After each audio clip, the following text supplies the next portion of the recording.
Hi, I'm Giancarlo Caltabiano. And I'm Michaela Di Cesare. This is our review of The Heavens of Olympus. Yeah, is that good for you, Yeah. Mr. Editor? The light was hitting. Well, we're trying, give it that divine glow. Is it in- Heaven of Olympus glow. This guy has a better body than me, and he's like 90. Yeah, is the light hitting him well enough to show that 6-pack? I think that's an 8-pack. I think he's packing a lot of package there. Yeah, and he has light. It's Zeus, obviously, and Yeah. he's like holding lightning, Mm-hmm. like real lightning.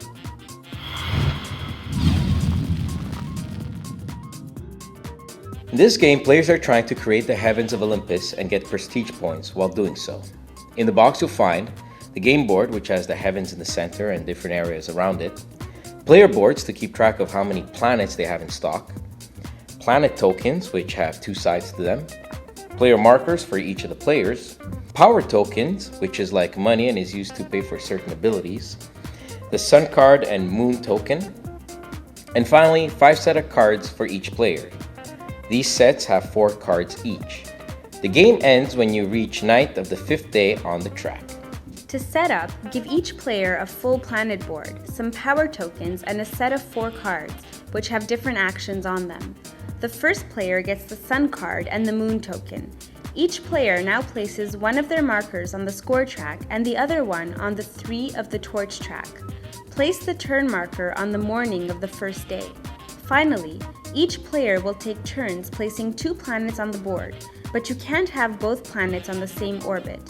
The board is separated into 2 types of groups, the orbit, which are the circular lines, and the regions, which are separated like pizza slices. You're now ready to start creating the heavens. Here's what a turn will look like. Each player will place an action card face down. When everyone has chosen a card, they are revealed. If a player has chosen the same action as the other players, you'll have to pay using power tokens. If you don't have enough power tokens, you can lose victory points to gain some.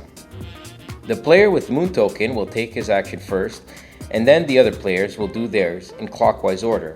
Here's the actions you can do. If you played the forge, you can pay for the planets and add them to your stock. If you played the errand, you can place a planet from your stock to the board. This will also give victory points according to where you placed it. If you played the torch, you can pay to increase the power of your light, which will illuminate and keep your planets visible to Zeus during the scoring rounds.